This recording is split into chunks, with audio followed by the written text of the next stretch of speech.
Oftentimes you go to the theater and you're in your chair and you don't have that much interaction, so we wanted to engage the audience in a very different way. This class gave us the room to really explore what theater can be. We created our own script, our own stage, props, everything. You're gonna get 6 runs of the show. This was everybody's first time doing something like this, I'm pretty sure. So it was interesting to see everybody's evolve.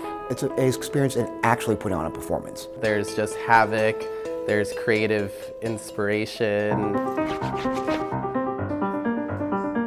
I'll do anything in my power to please you. The apocalypse religions, they have it all wrong. Wrong, kicking it gone. The play was written by a few students. It was largely a collaborative process. We started just with a whiteboard, just writing down ideas. A lot of our ideas gravitated towards like, social reform, anti-capitalism, society. The primary theme that we settled with was confinement and freedom. We decided that the major theme was kind of the restriction of freedom. So the idea of being chained. From the brainstorming, we went to workshopping, a lot of movement-based work. So early on, we just explored simple movement of restriction and freedom. And the students did some movement on a grid, so using some elements of viewpoints. And then from that, we developed a choreographed piece exploring this idea of freedom, assimilation, restriction. So thinking about how can we really heighten this moment physically.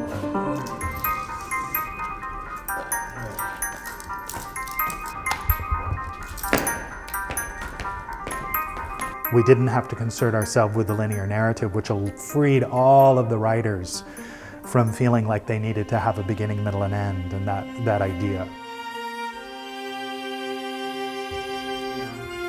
So it became a series of episodes that might deal with interpersonal relationships, romance. It could deal with economic struggles.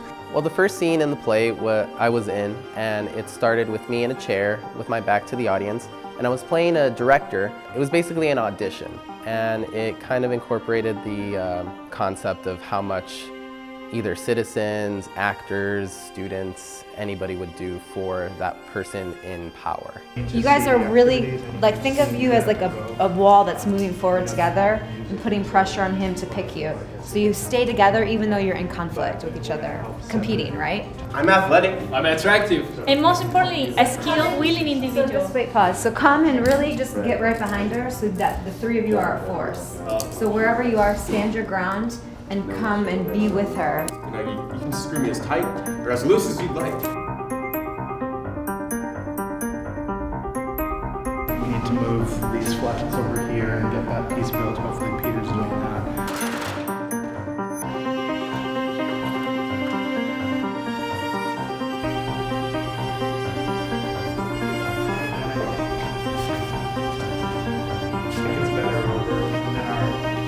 There's a little bit of... We are putting the set together. That's what we're doing. And we're going to transform this room into our beautiful vision.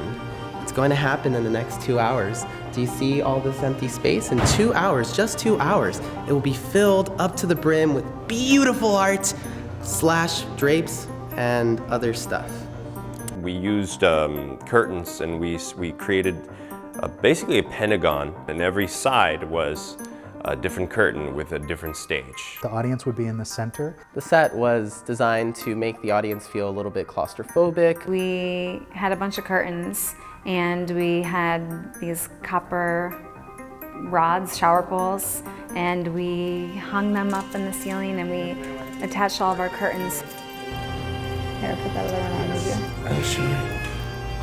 He's just a total ham. But it needs to go that way?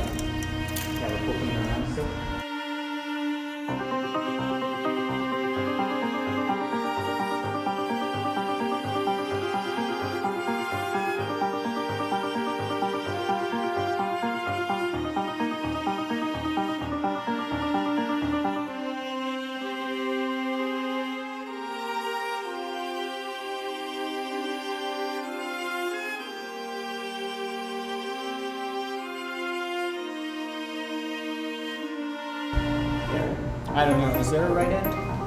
Hi, camera! Right now we are in our final week of set production because everything's going to come up later this week.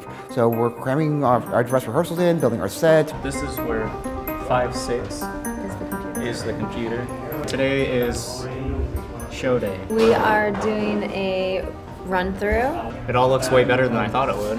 It'll be interesting to see how the actors work with it now because it's the first time that they're gonna be really moving through it. So I feel like we maybe have a few kinks to kind of work out still. It's not your fault. Yeah, everybody will get a copy. Okay. We'll look at that part. It's the camera comes in.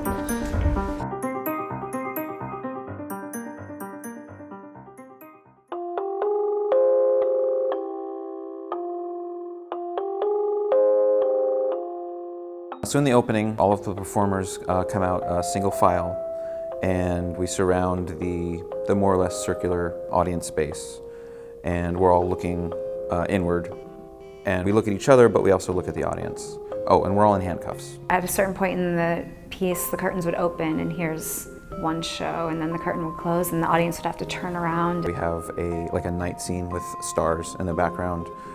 We also have a gallery scene, which is a art gallery / sort of media presentation. And then there's the domestic space, the living room, where we did the sitcom scene, and we also did a living room scene between two characters.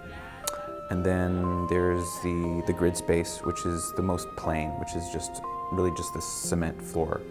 And then we have, before the end, we have, dispersed throughout, we have JD, who was the Wanderer, was the other nickname we gave to him.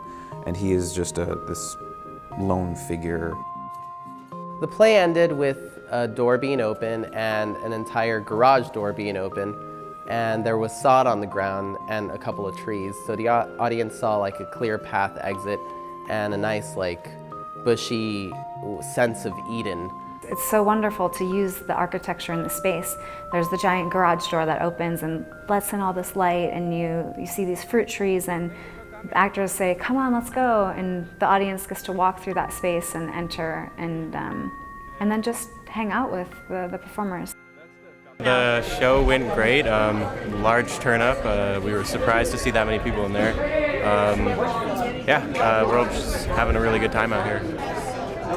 I feel very happy. Yeah. It's a little scary doing it with the audience because for the first time, but it actually helps their energy, it helps you the performance and all their reactions. It's like fuel. Experimental theater is important because it engages the audience in a really different way, and it engages the creator in a different way. What I got out of it was really seeing a theater piece unfold and just come into being, and just executing that, completing that was really gratifying. You really have a hard time finding an experience like this anywhere else, where you can literally start from nothing, start with absolutely nothing, and make something huge out of it. It gets you to break out of a box. I think it's important that we keep doing this at least once a year, and have more courses like this that really bring in the talents of students and give them a practical way to apply what they're doing here at school. Theater can evolve, it can breathe, it can be something more every single time. And that's the most amazing part of live theater. There's more room for your imagination, and there's more room to say to yes that anything is possible.